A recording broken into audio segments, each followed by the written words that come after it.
This is HOA nuisance files. They wanted control. You are not going to out-yell the process. Gloria screamed that she could create a violation faster than I could read the rules. She was standing in my driveway with a portable folding sign stand dragged halfway across the pavement, her pink blazer catching the last of the evening light, her face red and her voice bouncing off every house on the block. I held up my phone. The red recording light was on. She did not care. I live in Bangor, Maine, in a place called Willow Creek Estates Commons Association. I work nights as an insurance fraud investigator, and I am very good at recognizing patterns. Gloria Evans runs the landscaping committee like it is a personal fiefdom, and for the last 6 months she has been making my life hell. Tonight, she showed up unannounced because I missed a deadline I never knew existed. She waved a printed notice with no readable text, slammed it against my truck hood, and told me I had until midnight to submit compliance photos through the HOA portal, or face an immediate fine and a lien filing. I work nights. I sleep during the day. She knows this. She schedules these stunts during my sleep window on purpose. I asked her what the violation was. She said my landscaping was out of compliance. I asked her to show me the rule. She flipped to a page in her binder and jabbed her finger at a paragraph. The paragraph said shrubs must be trimmed to a uniform height. I asked her what uniform meant. She said it was obvious. I asked her to define it. She said she did not have to explain common sense to me. I asked her who measured it. She said she did. I asked her when. She said this morning. I pointed out that I was asleep this morning and no one knocked. She said she did not need permission to inspect from the street. I took a breath. I have dealt with her before. 3 months ago, she cited me for a trash can being visible from the street. The rule said trash cans must be stored out of sight except on collection day. I moved the can. She said I moved it to the wrong side of the house. I asked where the rule specified sides. She said it was implied. I filed an appeal. She denied it. I escalated to the full board.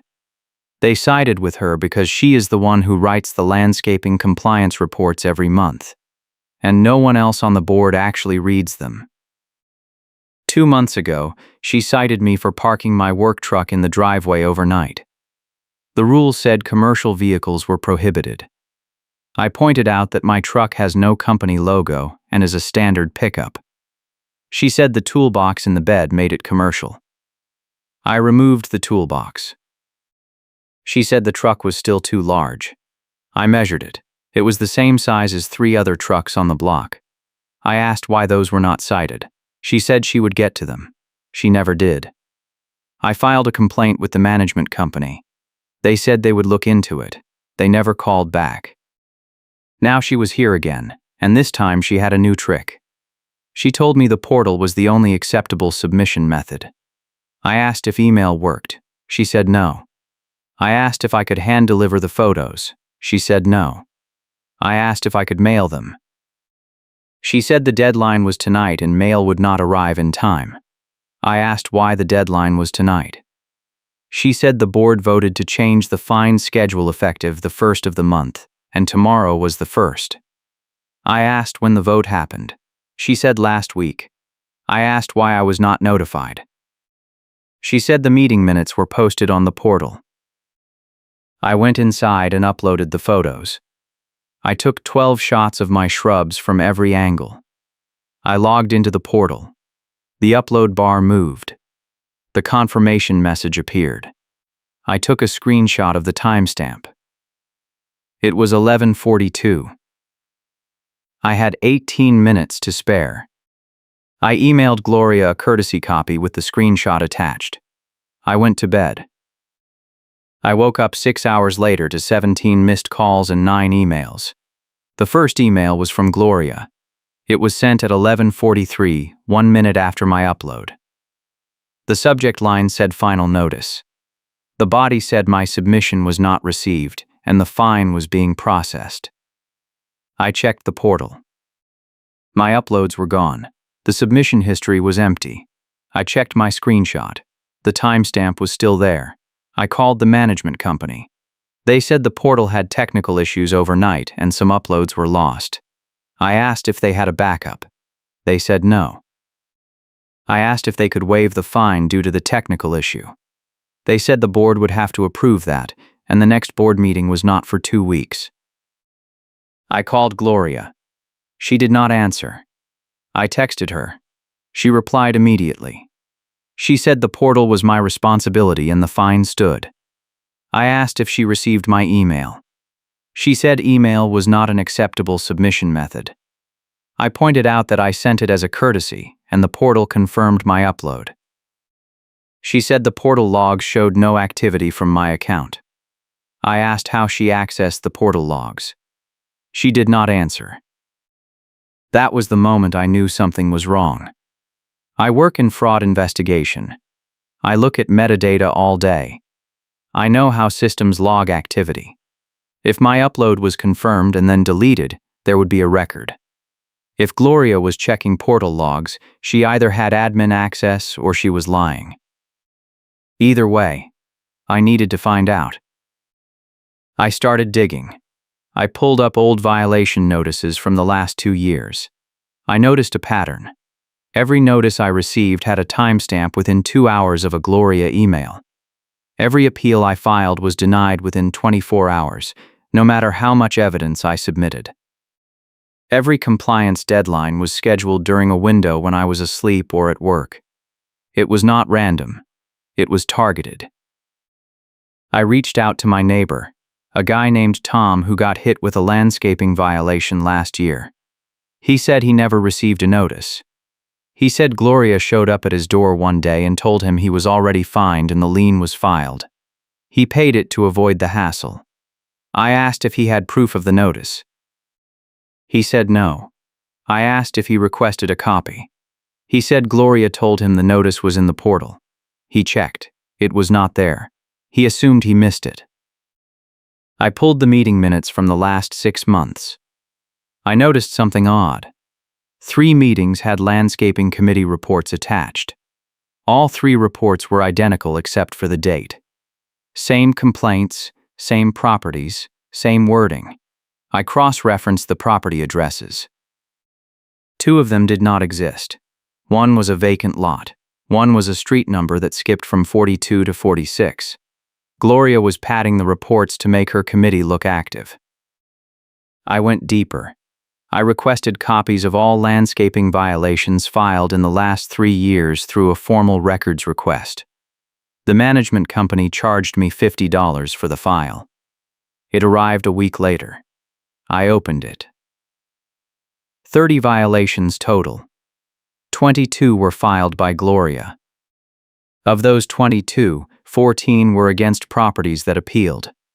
Of those 14, 12 had no photo evidence attached. I checked the rulebook. Photo evidence was required for landscaping violations. Gloria was filing violations without evidence, and the board was approving them anyway. I contacted a real estate agent I know, a woman named Diane who handles a lot of properties in Willow Creek. I asked her what a lien filing would do to my home value. She said it would kill any sale until the lien was cleared. She said it would show up on every disclosure and title search. She said it would cost me thousands in legal fees to fight it. She said if I had proof of fraud, I should take it to the board immediately.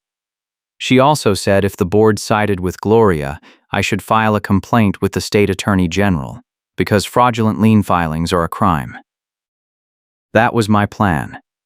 But first, I needed to catch Gloria in the act. I set up a doorbell camera. I logged every interaction. I saved every email. I started checking the portal audit logs myself. I did not have admin access, but I know how to pull metadata from web traffic. I set up a packet capture on my home network and logged every request the portal sent. I uploaded a test photo. I watched the traffic. The upload went through. The server responded with a confirmation. 3 minutes later, a delete request was sent from the same IP address. The request was not from my machine. It was from the HOA office. I had my proof. Someone with admin access was deleting my uploads after the deadline passed. That someone had to be Gloria, or someone working with her. I needed to confirm it. I sent another test upload. This time, I included a hidden metadata tag in the photo file. The tag contained a timestamp and a unique identifier. I uploaded the photo at 11:30. I waited. At 11:55, the photo was deleted. I checked the metadata logs. The delete request came from the same IP address, and the timestamp matched the hour Gloria emailed me about the missed deadline. I had her. But I was not done yet. I needed to know why she was doing this. I needed to find the motive. I went back through the old violation files. I noticed something I missed the first time. Every property that was fined had a follow-up note in the file. The note said the fine was paid in full, but there was no receipt attached. I checked the HOA financial reports. The total fines collected did not match the total fines listed in the violation files. The difference was $1,800. Someone was pocketing the money. I requested copies of all financial reports from the last 3 years. The management company said that request required board approval. I filed a formal motion. The board denied it. I filed a second motion with a legal site. They ignored it. I contacted the state HOA ombudsman. They said I could file a complaint, but the investigation would take 6 months. I did not have 6 months. Gloria had already threatened to tow my truck if I did not move it off the driveway by the end of the week. I decided to force her hand. I parked my truck in the driveway. I waited. 2 days later, Gloria showed up with a tow truck. The driver was a guy named Rick who I recognized from a case I worked last year. He did not recognize me. I walked out and asked him who authorized the tow. He said the HOA.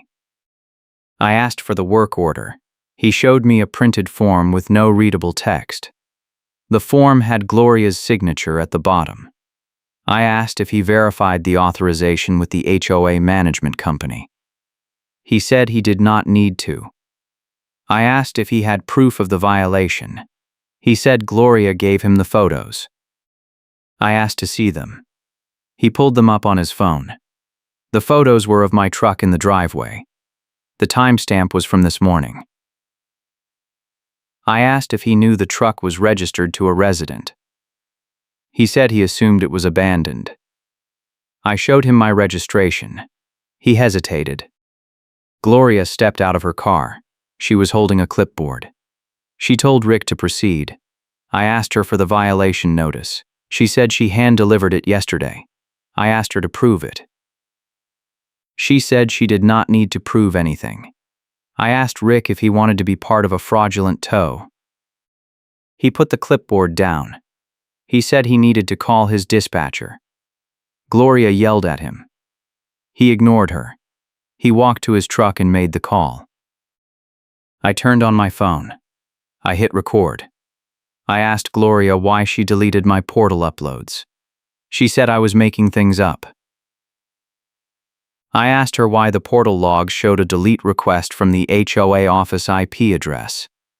She said I had no access to those logs. I said I had packet captures. She went pale. I asked her why the financial reports did not match the violation files. She said that was confidential.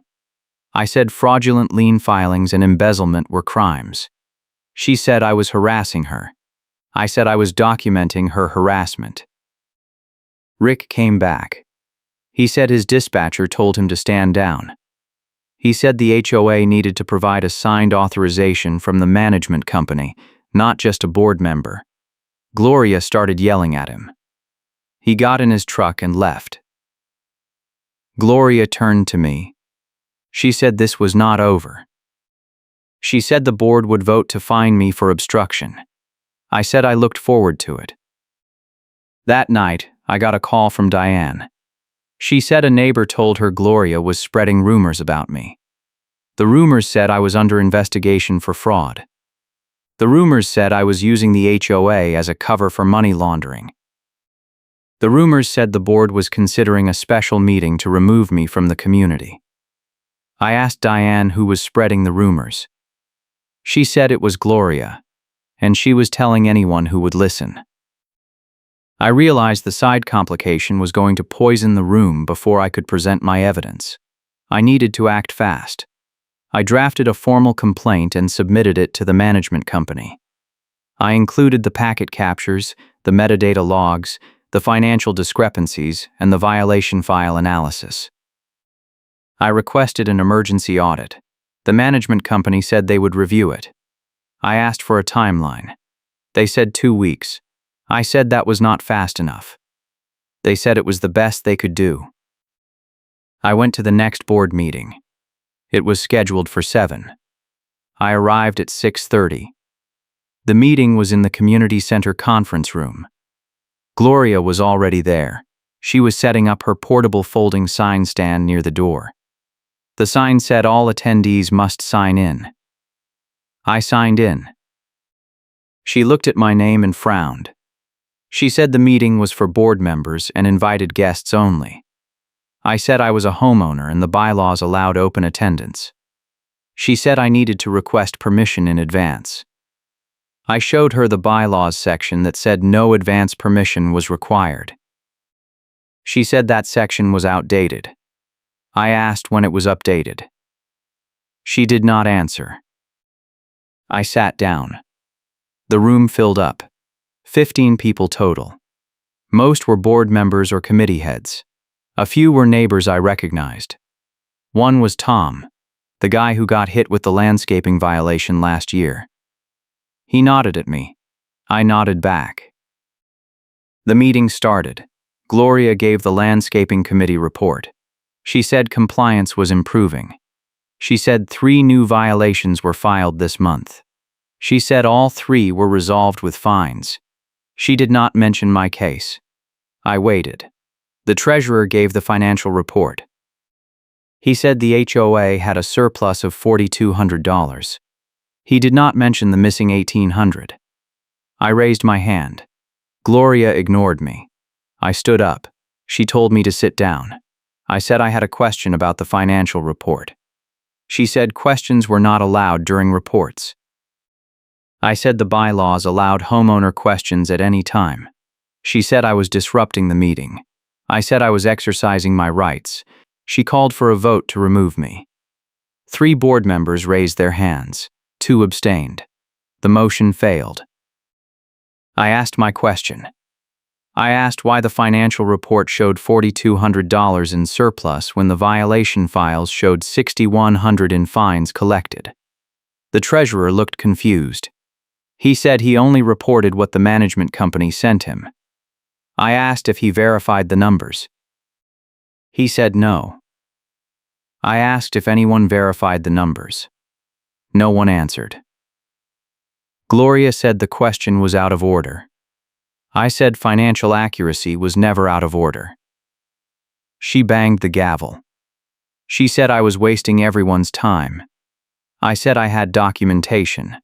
She said I needed to submit it in writing. I said I already did. She said she never received it. I pulled out my phone. I showed the email timestamp.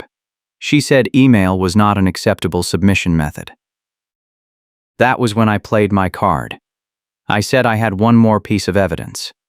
I opened my evidence binder. I pulled out a printed budget sheet. The page was folded to hide a line item. I unfolded it.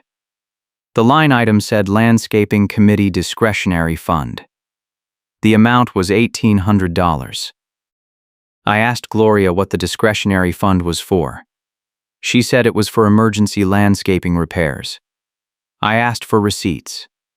She said receipts were filed separately. I asked where. She said in the management company files. I asked if anyone on the board had seen them. No one raised their hands. I asked the treasurer if the discretionary fund was part of the financial report. He said no. He said he had never heard of it. Gloria said I was making accusations without proof. I said I had proof. I pulled out a sealed evidence sleeve. Inside was a copy of the portal audit log. The log showed 47 delete requests from the HOA office IP address over 6 months. Every delete request was within 1 hour of a Gloria email. I asked her to explain it. She said the log was fabricated. I said I could subpoena the server records. She went quiet. If you are enjoying this HOA cold case breakdown, hit that subscribe button so you do not miss the next one. The board president, a man named Ed, stood up. He said the meeting was getting out of hand. He said we needed to table the discussion and review the evidence privately. Gloria said that was not necessary. Ed ignored her. He called for a motion to table. 4 board members voted yes. Gloria voted no. The motion passed. Ed said the board would reconvene in 2 weeks with a response. I said 2 weeks was not fast enough. Ed said it was the best he could do. I said I wanted the HOA attorney present.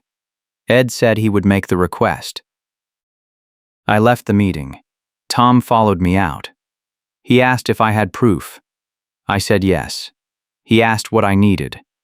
I said I needed him to testify that he never received a violation notice. He said he would. I asked if he kept any records. He said he had the payment receipt. I said that was enough. The next day, I got a call from the management company. They said the HOA attorney refused to represent them. They said the attorney reviewed my evidence packet and said it was too risky. They said the board needed to hire new counsel or settle. I asked what settling meant.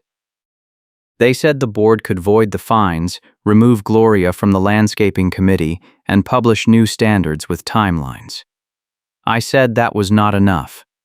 I wanted an apology, a refund of all fines, and a public announcement that the violations were invalid. They said they would ask the board. Gloria called me that night. She was calm, too calm. She said she wanted to resolve this privately.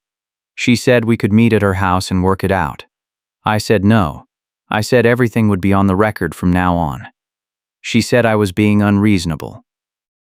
I said she deleted my uploads and filed fraudulent violations. She said I could not prove it.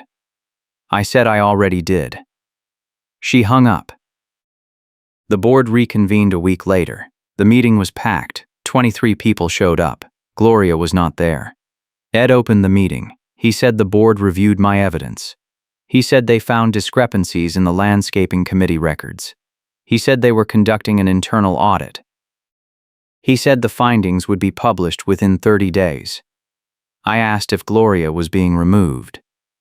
Ed said personnel matters were confidential. I said the bylaws required public disclosure of committee changes.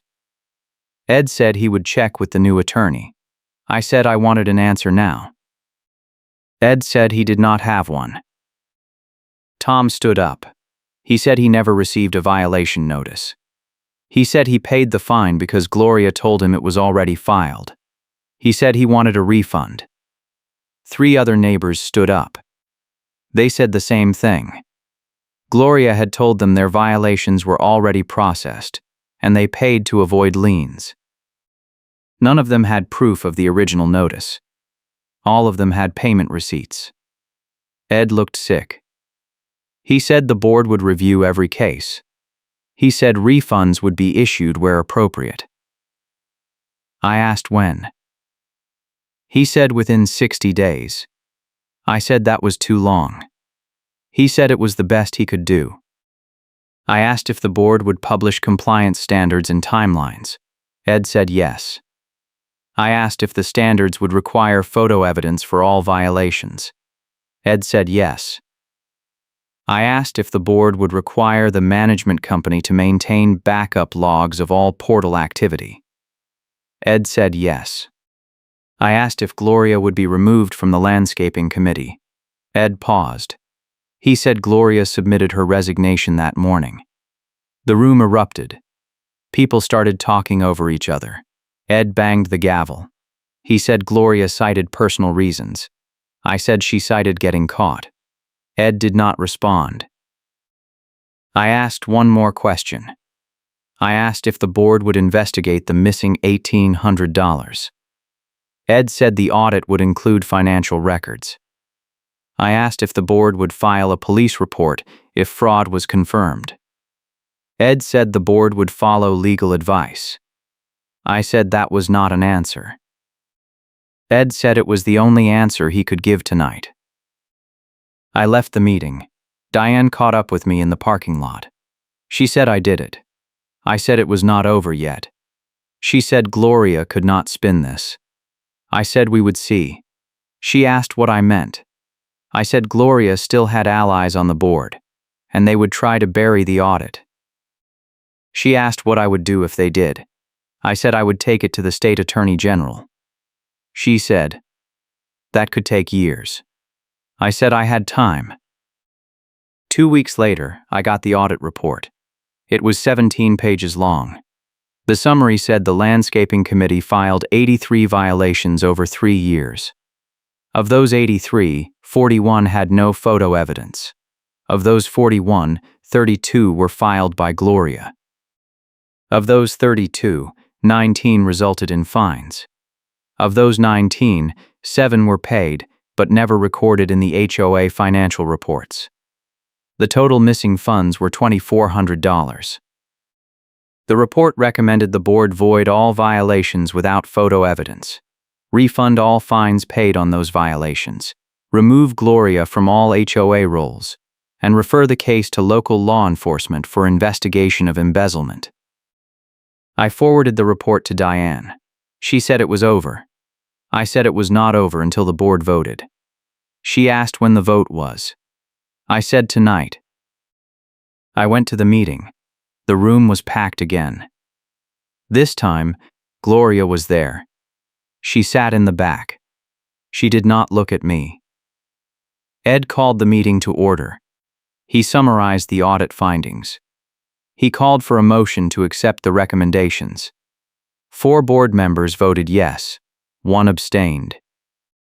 Gloria was not on the board, so she did not vote. The motion passed. Ed said the voided violations would be removed from all homeowner records. He said refunds would be processed within 30 days. He said new compliance standards would be published by the end of the week. He said the board had referred the financial discrepancies to the Bangor Police Department. Gloria stood up. She said the audit was biased. She said I manipulated the evidence.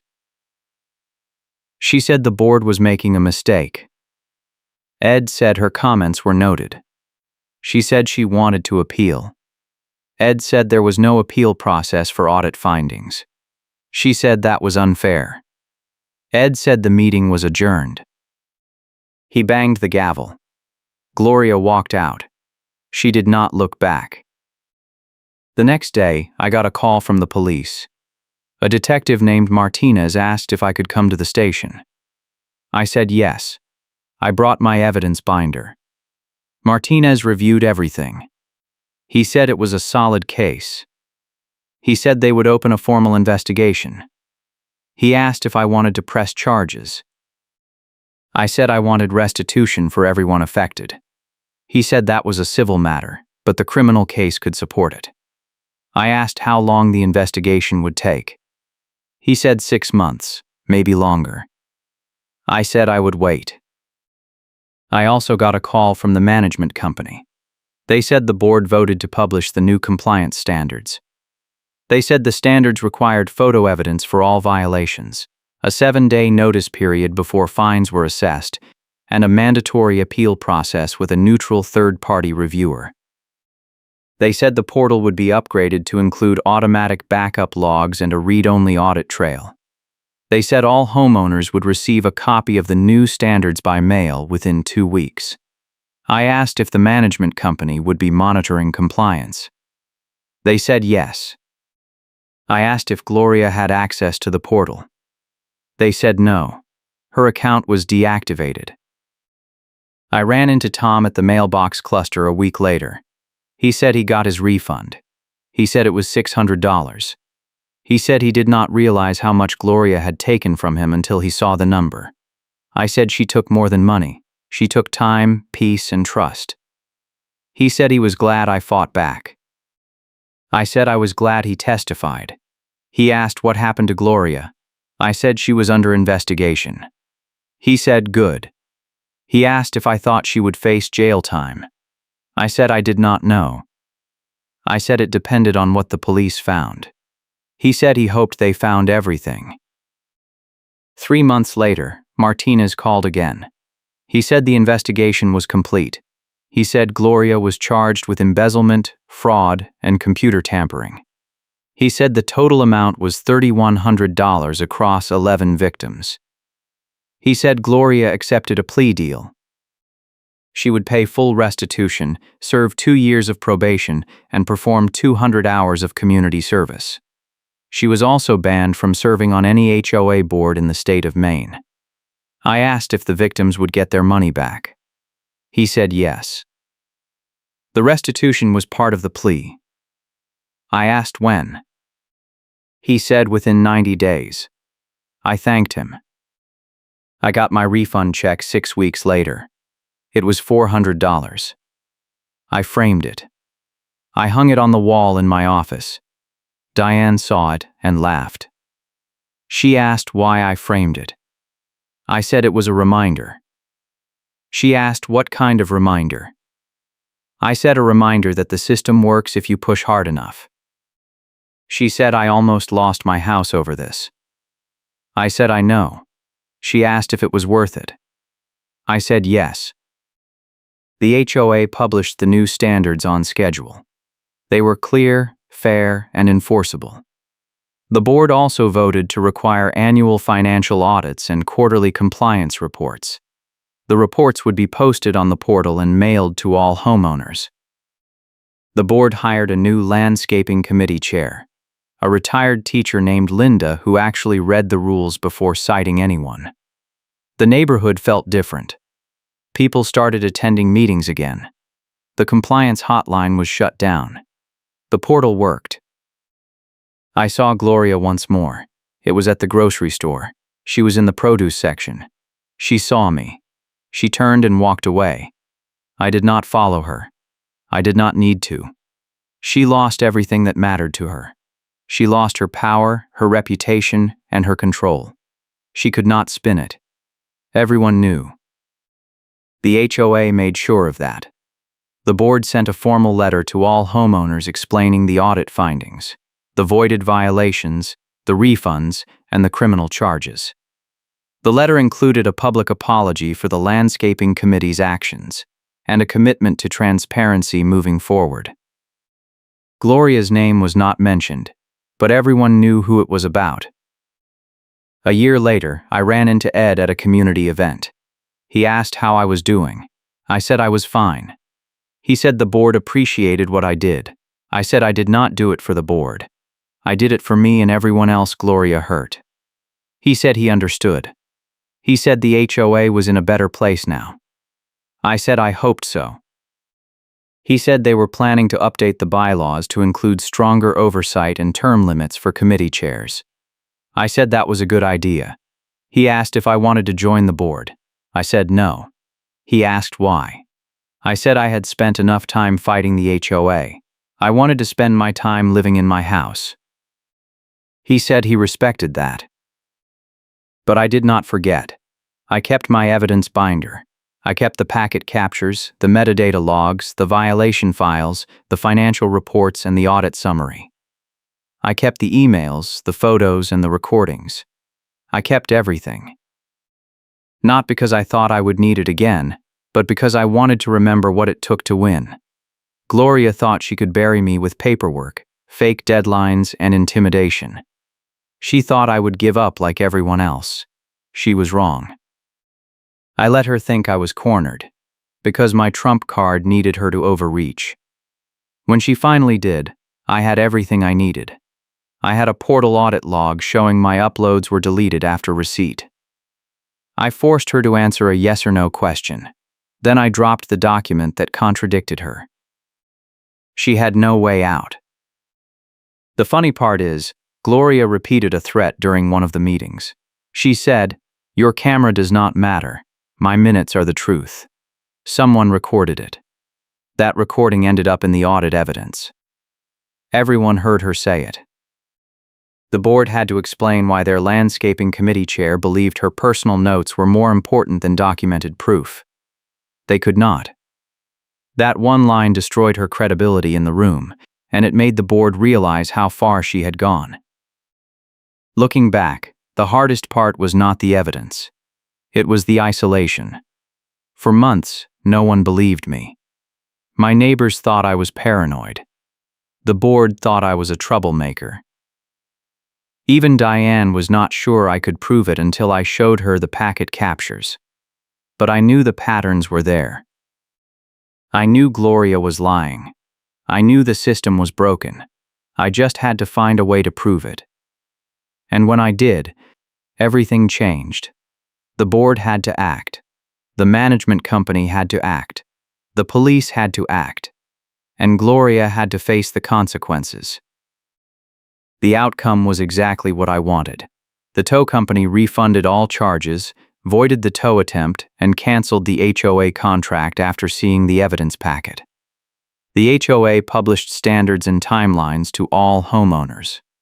Gloria was told to step down, and she could not spin it. I won with a documented appeal that overturned the decision on the record. It was not luck. It was evidence, patience, and refusing to give up when everyone told me I should. If you are fighting an HOA and you think you are alone, you are not. Document everything. Save every email, every notice, every receipt, every screenshot. Learn the rules better than they do. Find your allies. Push the system until it works. And if the system will not work, make them explain why in writing. That is how you win. Thanks for watching. I will see you in the next HOA story.